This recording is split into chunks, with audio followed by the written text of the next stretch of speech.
Hi hello എല്ലാവർക്കും Suja's kitchen വേൾഡിലേക്ക് സ്വാഗതം. ഇന്നത്തെ വീഡിയോ 2 വണ്ണങ്കായില്ലേ, അതും ഒരു ഉരുളൻകിഴങ്ങും വെച്ചിട്ടുള്ള ഒരു സ്നാക്സ് ആട്ടോ. അപ്പോൾ അതെങ്ങനെ തയ്യാറാക്കാമെന്ന് നമുക്ക് നോക്കല്ലേ, വീഡിയോയിലേക്ക് പോകട്ടെ. അപ്പോൾ അതിനായിട്ട് 2 വണ്ണങ്കായ എടുത്ത് കഴുകി വൃത്തിയാക്കിയിട്ട് ഉരുളൻകിഴങ്ങും കഴുകി വൃത്തിയാക്കിയിട്ട് എന്നിട്ട് അത് നുറുക്കിയിട്ടൊന്ന് നമുക്ക് കുക്കറിലിട്ടിട്ട് 2 വിസിലടിച്ച് കൊണ്ടുവരാം കേട്ടോ. അപ്പോൾ അത് നന്നായി വെന്ത് കിട്ടും. അപ്പോൾ കഴുകി നുറുക്കിയിട്ട് ഞാനെന്ത് കുക്കറിലിട്ട് കൊടുത്തിട്ടുണ്ട്. അതിലേക്ക് ഒരു 1.5 ഗ്ലാസ് വെള്ളം ഒഴിച്ച് കൊടുക്കാം കേട്ടോ. എന്നിട്ട് നമുക്ക് ഉപ്പിടാം. കുറച്ച് കല്ലുപ്പാണ് ഞാൻ ഇടുന്നത്. അതിൻ്റെ ഉപ്പ് പാകത്തിനുള്ള ഉപ്പിട്ട് ഇനി നമുക്ക് അതിൻ്റെ മൂടി അടച്ച് സ്റ്റൗവും വയ്ക്കാം കേട്ടോ. അപ്പോൾ നമ്മൾ അത് വേവാൻ വെച്ചിട്ടുണ്ട്.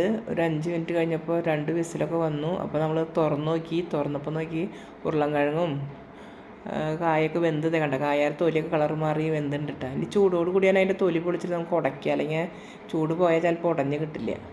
അപ്പോൾ നല്ല ചൂടുണ്ട് കൈ കൊണ്ട് തൊടുമ്പോൾ. അപ്പോൾ ഞാൻ ഒരു പ്ലേറ്റിലേക്ക് മാറ്റിൻ്റെ അല്ലാതെ കേട്ടോ. ഇനി നമുക്കതിൻ്റെ തൊലി ഒരുവിധം കളഞ്ഞെടുക്കണം ചൂടോട് കൂടി തന്നെ. കൈ ചുട്ടിട്ട് തൊടാൻ പറ്റില്ല, എന്നാലും തൊലി എങ്ങനെയും കളഞ്ഞെടുത്തിട്ട് വേഗം ഉടയ്ക്കണം, എന്നല്ലെങ്കിൽ ഉടഞ്ഞ് കിട്ടില്ല. ചിലപ്പോൾ ചൂടാറിയ ഒരു പച്ചക്കായല്ലേ, അപ്പോൾ ഒരു കട്ടി പോലെയാവും. അപ്പോൾ ചൂടോട് കൂടി നമുക്ക് ഉടച്ചെടുക്കാം കേട്ടോ. അതിനായിട്ട് തൊലി എങ്ങനെയും ചൂടോട് കൂടി തന്നെ കളഞ്ഞിട്ട് ഉടയ്ക്കാൻ നോക്കാം. അപ്പോൾ ഉരുളൻകിഴങ്ങിൻ്റെ തൊലിയൊക്കെ വേഗം പോരുന്നുണ്ട് കേട്ടോ. കായാർ തൊലി വേഗം പോരുന്നുണ്ട്. ചൂട് കാണും കൈ കൊണ്ട് തൊടാൻ പറ്റാണ്ട്. ഇപ്പോൾ എല്ലാവരുടെയും തൊലി കളഞ്ഞു ഞാൻ. എന്നിട്ട് ഒരു ഗ്ലാസ് കൊണ്ട് ഇതുപോലെ കൈ കൊണ്ട് തൊടാൻ പറ്റില്ലല്ലോ, അപ്പോൾ നമ്മൾ ഒരു ഗ്ലാസ് കൊണ്ട് ഉടച്ച് കൊടുക്കട്ടെ വേഗം നന്നായി. അപ്പോൾ ഉരുളൻകിഴങ്ങ് വേഗം പൊടിഞ്ഞ് ഇതാവുണ്ട്, കായന് ഇത്തിരി ടൈറ്റ് പോലെ. അപ്പോൾ അതൊന്ന് നന്നായി ഗ്ലാസ് കൊണ്ട് കുത്തി ഉടച്ച് നല്ല ലൂസാക്കി എടുത്തിട്ടുണ്ട് കേട്ടോ. ഇനി നമുക്ക് അതിലേക്ക് വേണ്ടത് 1/2 ടീസ്പൂണ് മുളകുപ്പൊടി, പിന്നെ മഞ്ഞൾപ്പൊടി ചേർത്തു ഒരു ചെറിയ ടീസ്പൂണോളം, പിന്നെ 1 ടീസ്പൂണ് കറി മസാലപ്പൊടി ചേർത്തു,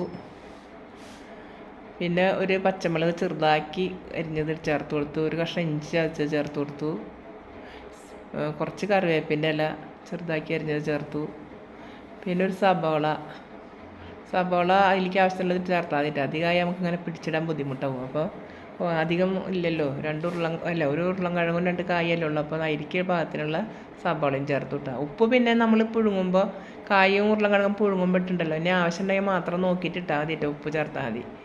ഉപ്പ് കൂടണ്ട, കാരണം ഞാൻ കുഴച്ചിട്ട് മിക്സ് ആയതിന് ശേഷം ഒന്ന് ആവശ്യമുണ്ടെങ്കിൽ ചേർത്താൽ മതിയിട്ട് കുഴച്ച് നോക്കിയിട്ട്. അപ്പോൾ അതേ ഒരുവിധം കുഴച്ച് ഉരുളയാക്കി വെച്ചിട്ടുണ്ട്. അതിൽ നിന്ന് ഒരു ഉരുള എടുക്കുക, എന്നിട്ട് കയ്യിലിങ്ങനെ ഉരുട്ടുക, കൈ നനച്ചിട്ടൊന്നും ഇങ്ങനെ ആക്കാം കേട്ടോ.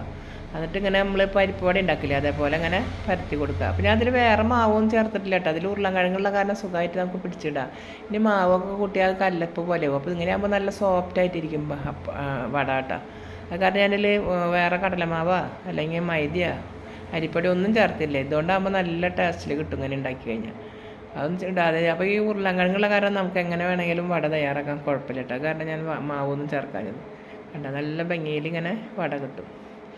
അപ്പോൾ ഒരു 7 വടയാണ് നമുക്കിത് തയ്യാറാക്കാൻ പറ്റുള്ളൂ കേട്ടോ. 7 വടയോളം കിട്ടിയിട്ടുണ്ട് ഇന്ന്. കുട്ടികൾക്ക് കാണുമ്പോൾ തന്നെ കഴിക്കാൻ തോന്നുന്നു. എരിവ് കഴിക്കുന്ന കുട്ടികൾക്ക് പറ്റില്ല, കുറച്ച് എരിവൊക്കെ ഉള്ള കാരണം ചില കുട്ടികൾക്ക് പറ്റില്ല. അധികം എരിവൊന്നും ഇട്ടിട്ടില്ല, എന്നാലും കഴിക്കണവർക്ക് കഴിക്കട്ടോ, ഒരുവിധം വലുപ്പമുള്ള കുട്ടികൾക്ക്. അപ്പോൾ ഒരു 7 വടയോളം നമുക്ക് കിട്ടിയിട്ടുണ്ട്. ഇനി നമുക്കിത് റോസ്റ്റ് ചെയ്തെടുക്കണം. അപ്പോൾ ഒരു പാൻ വെച്ചിട്ടുണ്ട്, എണ്ണ ചൂടായിട്ടുണ്ട്. അതിലേക്ക് ഓരോന്നായിട്ട് നമുക്ക് വെച്ച് കൊടുക്കാം. പെട്ടെന്ന് നമുക്ക് കുട്ടികൾക്കൊക്കെ സ്കൂളിൽ നിന്നൊക്കെ വരുന്ന ഒത്തിരി വലുപ്പമുള്ള ചെറിയ കുട്ടികൾക്കല്ല പറയണം, ഒത്തിരി വലുപ്പമുള്ള കുട്ടികളൊക്കെ സ്കൂളിൽ നിന്ന് വരുമ്പോൾ ഒന്നും കഴിക്കുക, അല്ലെങ്കിൽ പെട്ടെന്ന് എങ്ങനെയൊക്കെ ഉണ്ടെങ്കിൽ വേഗം വടയാക്കിയിട്ട് എടുക്കാം കേട്ടോ. പെട്ടെന്ന് കഴിയും. ഇതൊന്നും പുഴുങ്ങി വേവേണ്ട സമയമല്ല വേണ്ടു, പെട്ടെന്ന് തന്നെ നമുക്ക് വട തയ്യാറാക്കാൻ പറ്റും. അപ്പോൾ 4 വട ഞാൻ എണ്ണയിലേക്ക് വെച്ച് കൊടുത്തിട്ടുണ്ട് കേട്ടോ. അതൊന്ന് അടിഭാഗം ഒന്ന് റോസ്റ്റായി കിട്ടിയിട്ട് മറയ്ക്കാം.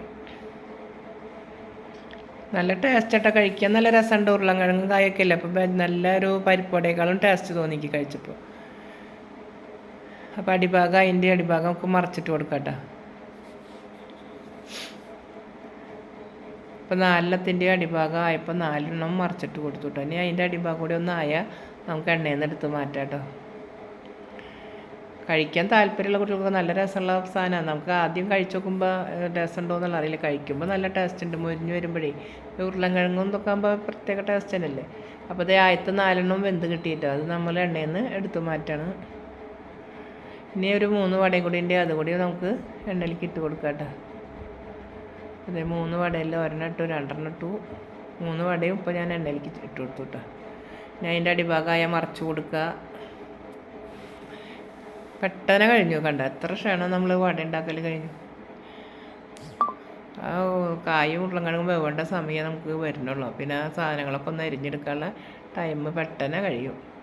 കണ്ട അപ്പോൾ 7 വടയും റെഡിയായി. കാണാനും നല്ല ഭംഗിയുണ്ട്, കഴിക്കാനും നല്ല ടേസ്റ്റ് കേട്ടോ. അപ്പോൾ എല്ലാവരും ഇതുപോലെ ചെയ്ത് നോക്കുക. എല്ലാവർക്കും ഇഷ്ടപ്പെട്ടെങ്കിൽ സബ്സ്ക്രൈബ് ചെയ്യുക, ലൈക്ക് ചെയ്യുക, ഷെയർ ചെയ്യുക, ബെൽ ബട്ടൺ അമർത്താം കേട്ടോ. പുതുതായി വല്ലവരും കാണുന്നുണ്ടെങ്കിൽ ദയവ് ചെയ്ത് സബ്സ്ക്രൈബ് ചെയ്യണം കേട്ടോ. കണ്ട അതിൻ്റെ ഉള്ളിലെല്ലാം നോക്കി നോക്കൂ, നല്ല ഭംഗിയിൽ കാണാൻ. പൊളിച്ച് നോക്കുമ്പോൾ നന്നായി വെന്തിട്ടുണ്ട്, നല്ല ടേസ്റ്റായിട്ട് കഴിക്കാൻ. ഇതുപോലെ എല്ലാവരും ചെയ്ത് നോക്കട്ടെ. എല്ലാവർക്കും ബായ്.